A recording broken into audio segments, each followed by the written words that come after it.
Halo, ketemu lagi di channel ini, dan kali ini aku mau nge-review sebuah kamera yang dirilis tahun 2017 yang cocok banget digunakan buat nge-vlogging buat kalian yang punya budget minim. Kamera apa itu? Kalian udah tahu di judul. EOS M6, kamera Canon. Ya, seperti yang udah aku bilang, kamera ini dirilis tahun 2017-an, ya berarti udah sekitar 3 tahun lah ya dari sekarang. Tapi kamera ini masih worth it digunakan di tahun 2020. Dan kamera ini sangat cocok buat kalian yang suka nge-vlogging. Nah, kali ini aku bakal nge-review kamera ini dan akan aku jelasin spesifikasi apa aja yang dimiliki oleh kamera ini. Apa aja itu? Tonton terus videonya.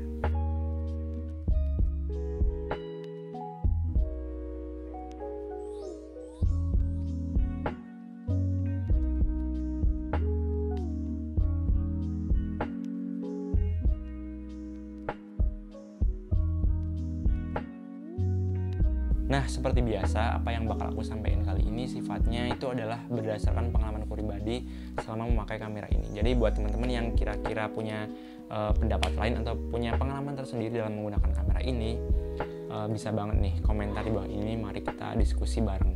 Oke? Nah, jadi si kamera M6 ini udah dilengkapi dengan spesifikasi yaitu 24 megapiksel. Dan kamera ini juga udah dilengkapi dengan 9 frame per second buat ngefoto. Jadi kalau kalian suka ngefoto yang sport kenceng-kenceng atau foto model, itu udah lumayan lah 9 frame per second. Kalian bisa dapat gambar 9 foto dalam 1 detik gitu. Terus kamera ini juga udah dilengkapi dengan 60 frame per second di Full HD.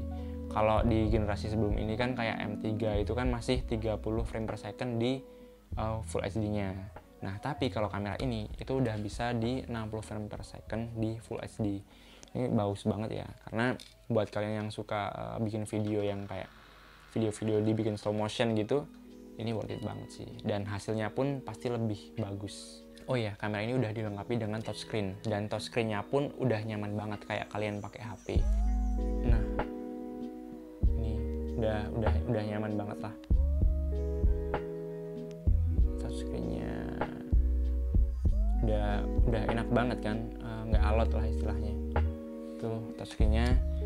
Terus yang menarik juga, kamera ini udah ada teknologi Wi-Fi-nya. Ini jadi buat kalian yang suka bikin kayak story atau video yang sifatnya cepat, itu kalian bisa langsung pindahin ke HP kalian pakai aplikasi bawaan dari Canon. Terus kamera ini juga udah dilengkapi dengan Bluetooth. Selain Wi-Fi, juga kamera ini dilengkapi dengan Bluetooth. Buat kalian yang suka foto terus nggak sabaran pengen upload, itu worth it banget sih, karena ini udah dilengkapi dengan Wi-Fi dan juga Bluetooth. Kemudian tombol-tombolnya pun udah ya enak lah ya, kayak seperti biasanya Canon lah, simple banget. Ini tombolnya cuman berapa doang lah ini buat ngevideo, terus ada juga buat nonton hasilnya, menu, terus ini buat tombol-tombolnya, ada tombol shortcutnya, terus di sini ada tombol multifunction di sini. Ini tombol multifunction, dan ini buat shutternya, kemudian ada buat diafragma dan ya macam-macam lah. Terus flashnya itu di sini. Ini flashnya, dan flashnya itu unik. Kalau kita buka flashnya itu kayak gini. Kita buka flashnya ya. Nah, kayak gitu. Flashnya lucu kan? Kayak gini.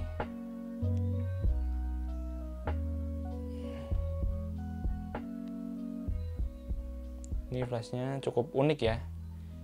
Dan kalau masukinnya itu gini, tinggal kalian dorong, terus masukin lagi. Nah, kayak gitu sih. Kemudian kamera ini juga udah dilengkapi dengan colokan mic.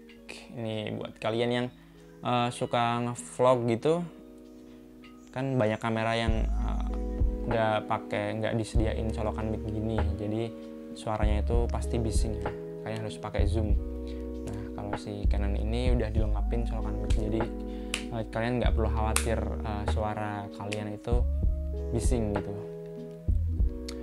Nah, tapi sayangnya kamera ini tuh nggak ada viewfindernya. Jadi kalau kalian mau ngefoto gitu, Nah ini jadi kelemahan kamera ini sih, kalau kalian mau ngefoto ada sedikit delaynya gitu. Misal nih kalian ngefoto, karena ini cuman live mode ya, nggak ada viewfindernya, jadi kalau kalian ngefoto itu ada sedikit delaynya. Jadi kalian ngefoto terus agak nunggu bentar baru muncul gambar lagi, nggak bisa cepat-cepat gitu. Itu sih jadi kelemahannya kamera ini. Karena nggak ada viewfindernya, jadi kalian harus bersabar. Nah makanya kalau menurutku pribadi sih ya, kamera ini tuh cocoknya buat ngevideo, bukan buat foto. Kalau misal ngefoto itu buat foto yang istilahnya apa ya, nggak nangkap momen yang cepet-cepet lah. Kalau buat moto nyantai kayak moto liburan, moto main kemana gitu, ya masih worth it lah. Hasilnya pun keren, tajam, ya udah lumayan lah. Nah ngomong soal harganya nih, kamera ini tuh dulu di tahun 2017an itu sekitar ya 10-12 jutaan lah, tergantung lensa apa yang bakal kalian pilih. Tapi di tahun 2020 itu saya kenanya sekitar ya 5-6 jutaan lah ya. Itu kan udah dapat kamera ini. Nah makanya buat kalian yang mau bikin video-video buat belajar atau logging pemula gitulah ya, buat iseng-iseng atau main kemana, ya ini cocok banget lah. Aku rekomendasiin kamera ini karena kita bisa dapat kamera di harga 5 jutaan, 6 jutaan gitu, tapi spesifikasinya itu udah keren banget lah. Terus layarnya udah bisa ini dibuka kayak gini, terus bisa diadepin ke depan. Jadi buat kalian yang mau ngevlog ini jadi gampang banget lah. Kalian bisa lihat muka kalian sendiri itu kan, pokoknya keren lah. Apalagi ya cuman kelemahannya kamera ini itu, kamera ini di mode low light itu agak kurang ya, dan fokusnya pun nggak sekenceng kayak di mode banyak cahaya gitu. Oke, kita tes autofokusnya ya. Fokus ya, langsung fokus. Nah itu kan kalau di mode terang kayak gini itu bisa kencang fokusnya, cuman kalau di mode agak gelap, mode low light, itu fokusnya jadi apa ya istilahnya, lama banget, lama pokoknya. Dan kalau di gelap malah kadang nggak fokus. Itu sih kelemahannya. Dan kamera ini itu tersedia 3 pilihan warna. Yang pertama adalah warna putih seperti yang aku pegang kali ini. Ini warna putih.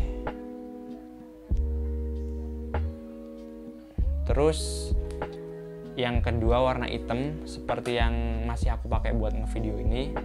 Aku pakai warna hitam. Terus yang ketiga adalah warna kombinasi antara hitam dan silver. Jadi kayak kamera-kamera klasik gitulah. So far sih selama aku pakai kamera ini ya paling itu sih kelemahannya, yaitu di mode low light. Kemudian kalau buat ngefoto itu ada delaynya kalau buat ngefoto cepat. Tapi kalau kalian mau pakai kamera ini buat video, worth it banget lah. Selain gambarnya udah tajam, hasilnya udah lumayan lah. Terus kamera ini udah 60 frame per second di Full HD. Terus buat ngevlogging kita dimudahkan dengan adanya layar yang bisa kalian balik ke depan.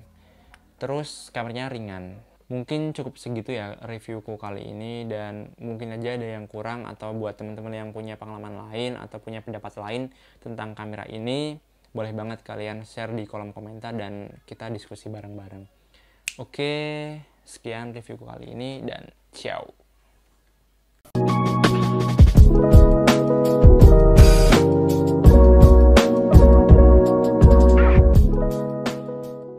Dan ada satu lagi nih yang ketinggalan. Jadi kamera ini itu dilengkapi dengan 5 axis image stabilization.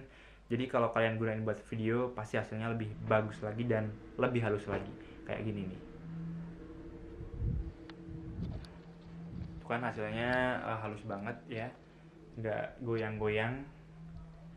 So kalau kalian gunain buat jalan-jalan itu pasti hasilnya lebih halus lagi. Kayak gini nih. Ini buat lompat-lompat. Nah ini pakai 30 frame per second. Kalau kalian set di 60 frame per second, hasilnya lebih bagus lagi dan lebih gurih lagi.